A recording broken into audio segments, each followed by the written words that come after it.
Hello there guys, welcome back to Younes Talks Football, welcome back to a brand new video. I hope all of you are doing well today. It was only a matter of time before we started talking about how Newcastle are about to influence all of us, right? And that's with the rumours popping out that they are interested in this guy, interested in that guy, interested in this guy. Didn't take very long, but we've got clarity today, and it involves one of our boys. And this is where it gets interesting. This is why I felt I have had to do a video on this, because this is a very interesting take. I didn't think that Newcastle would be interested in this one guy. I didn't think so. But I see the logic. I see the logic. As I've said, I don't think Newcastle are going to be coming out spending all sorts on the biggest players in the world, on big blockbuster signings. No, I think they're going to be sensible. They might spend a little bit because, you know, inflation, players' values, everyone's expensive nowadays. But I think they're going to be sensible in terms of trying to build their foundation, trying to just improve, and then go step by step. But it's about to get tasty. Now, before we get into the nitty-gritty, I want to let you guys know, don't forget, you guys can get 25% off any store-run attire. Link in the description. Click on that link. Check out what you like. If you like anything, hit in checkout the discount code YTF25. Use it. Get 25% off. You're welcome. Enjoy. Now, let's get into it. Christian Falk. We all remember Christian Falk. In terms of the summer window, transfers, you hear Fabrizio Romano, you hear all sorts, but you hear Christian Falk as well. And I think up until that summer window, he was seen as one of the most reliable voices when it comes to transfers. And then he had a bit of a howler in terms of some predictions that he made, or some pieces of news that weren't actually true. If he got his sources wrong, if the information he got was wrong, I don't know. But it's a couple of things he missed out on. However, he is still seen as one of the most reliable voices when it comes to transfer news, players leaving clubs, players going to clubs, etc. He's come out today with a few bits of information about Newcastle. So let's get into it. He says on Twitter, true, which is what he likes to say, true or not true, true, green tick, a transfer of Phil Coutinho to Newcastle is seriously discussed. That's the sort of profile of player I expect Newcastle to go for. Players that are kind of fringe players, but they're still decent. They're still good quality. If you utilise them how they're meant to be utilised, they can become big players for you. The first name that pops into my head for what I think the sort of player that Newcastle are going to go for is like a Chiesa. You know, Chiesa, who right now is beginning to really establish himself, but he's not the finished article. He's got a lot of eyes on him, but he's not, you know, complete yet. He's someone that people look at and go, wow, you know, young, good player, knows exactly what he's doing, seems to have all the attributes, hasn't hit peak yet, isn't the most expensive signing yet, but you get him in now, you know you've got yourself a solid player. And I think that's the sort of profile that Newcastle are going to be going for. But Coutinho, apparently, Newcastle are discussing and are interested in. Christian Falk goes on to say, not true. So, not true, with the red cross, is that Erling Haaland is considering a transfer to Newcastle. So, rest assured, people, Erling Haaland is staying at Dortmund for now. I've read a couple of things, and I'm not saying I've got any sources or anything. I don't. I'm not going to start talking about mayonnaise, ketchup, barbecue sauce, tartar sauce, whatever sauce you like. No, I just, you know, seen little bits and pieces online, on Twitter, bits and pieces that I've read, saying that Man City at the end of the season are going to be going in for Erling Haaland. We'll wait and see. They could do with a striker, but yeah, we'll wait and see. Harry Kane in the mud, if that happens. I mean, flipping out. Talk about Harry Kane. What was that yesterday for England? I mean, Harry Kane looks lost. I feel like I'd put on a better game than Harry Kane. I mean, what is wrong with him? Unbelievable, unbelievable. But anyway, that's a story for a different day. He goes on to say, true. Once again, Newcastle are interested in Niklas Süle. The centre-back is a free agent in the summer. That's another thing. So players with, you know, that are going to become free agents or have 1 year left on their deal, that won't cost too much money but are of a decent standard to come in and do a good job to lay the foundation. Niklas Süle, Bayern Munich, would be a great signing for Newcastle. Compared to what they have now, Süle would do bits. So, yeah, that's, again, the sort of profile that I think they're going to be going for. But apparently, they're interested in Süle. Again, another one, true.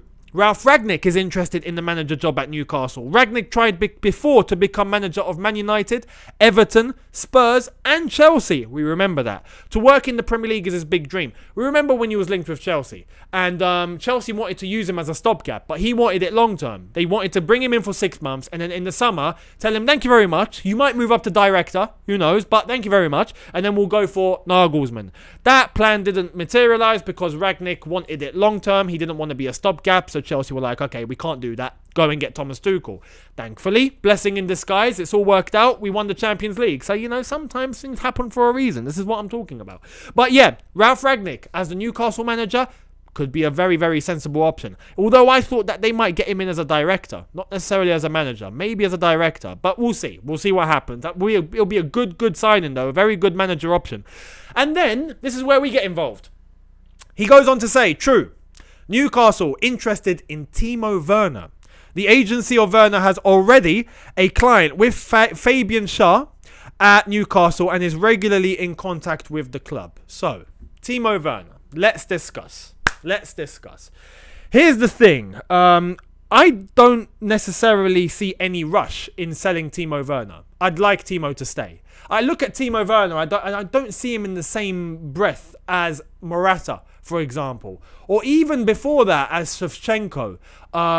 Some would say Torres, but Torres gave me one of the greatest times of my life. So, you know what? Look, as much as he missed, he's fully forgiven. That one goal at the Nou Camp, second leg Barcelona 2012 when we won the Champions League, that goal alone gave me one of my best moments as a Chelsea fan in my life. I remember where I was, uni student bar. I remember being packed around loads of Chelsea fans. I remember the big screen. I was sat right next to it. I remember jumping up and down, chairs getting thrown, security coming in. They thought it was kicking off. They started joining in because nothing was actually kicking off. And it was just fantastic. Barcelona fan got drenched in beer. I remember it vividly. All thanks to Fernando Torres. So you know what? Look, Torres, forgiven. I see him as a great accomplishment of Chelsea. So, yeah, you know what? That's a different issue. But when I look at Morata, for example, I look at Timo Werner, and I don't see the same vibe. I see Timo Werner and I think, you know what? He always has his head up. He never gives up. He doesn't let any missed opportunities get to him. He's strong in the head, mentally. He gives his all. He does good things for the team. He helps the team. He does, you know, he does everything right, except put the ball in the net. But when you look at his performance for Germany earlier on in the week, you saw what he done. That's the Timo Werner that we're expecting to see. And I think this season, if he can bang in goals like he did for Germany the other night, where Havertz scored as well, Matthias, I think, scored as well. But Werner killed it in that game. If he can bring that to club level and we begin to see the RB Leipzig Timo Werner show up alongside Romelu Lukaku, it would be curtains. It would be curtains. And at that point, I wouldn't be entertaining any sell.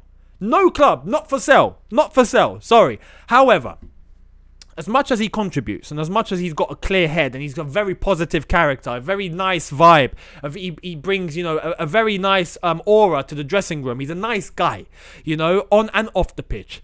I do think that if he still struggles to find the net, I'm expecting 20 goals in all competitions this season, hopefully, as a supporting role. Lukaku, I'm expecting 30, so we'll wait and see. But I think with less pressure, surely he'll succeed, surely. If he struggles, though, this is the thing. If he struggles, again, I'm in no rush to sell Timo Werner. But if Newcastle want him, okay, no problem. Come to the table, bring 150 million with you to the table. I want to see it in cash before we even start talking. And this is what I think is going to happen with Newcastle now. I think a lot of clubs are going to be looking at Newcastle and going, okay, no problem. You want one of our players? Cool.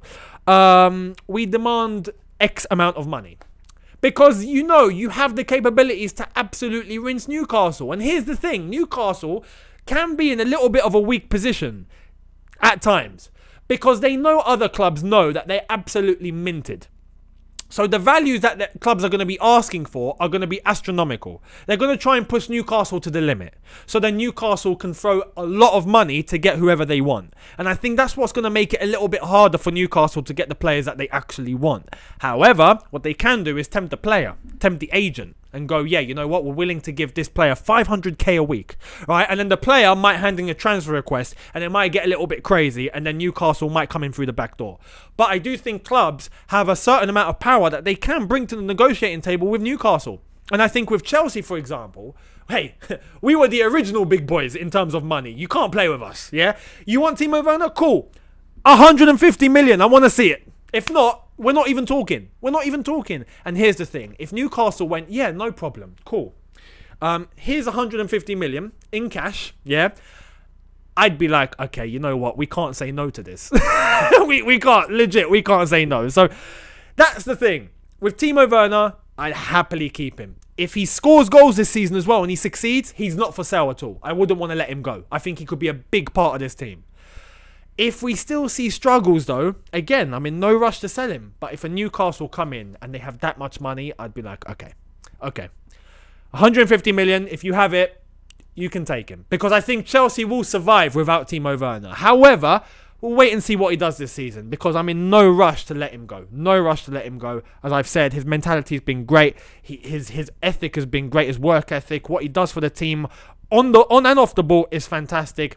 He just needs to score goals. If he scores goals, he's the complete package. He does everything. He assists, he links up, he gets into great positions, he drags defenders away, he runs really well, he does all sorts.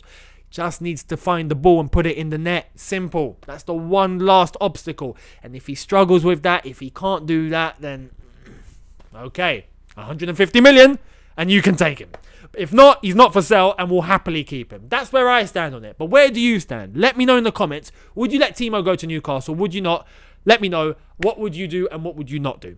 I'd love to hear it. But thank you all so much for watching. Hit that subscribe button if you are new. Hit that notification bell to be notified once I've uploaded. Smash the like button if you've enjoyed this. Don't forget, I will be giving you a new video tomorrow. And then on Friday, it's the preview to Brentford versus Chelsea. And yes, we've got our club football back. However, there is a little bit of a sour taste. Well, I'm going to go into detail in the preview, but we've got a certain bald referee that's taking charge. Yeah. Despite all the campaigning, despite the petitions, despite all what we said as Chelsea fans collectively, we don't want to see this referee again. We don't. And what happens? Just a couple of months later, less actually, we find Anthony Taylor taking charge of Brentford versus Chelsea. So expect a 1-0 loss with about 2 red cards and a penalty given to Brentford. That is what I'm expecting. But anyway, we'll go into the detail in the preview on Friday. I will see all of you tomorrow for a video anyway. I'll see all of you then. Thank you all so much for watching. Have a good one. Look after yourselves. Take care and peace.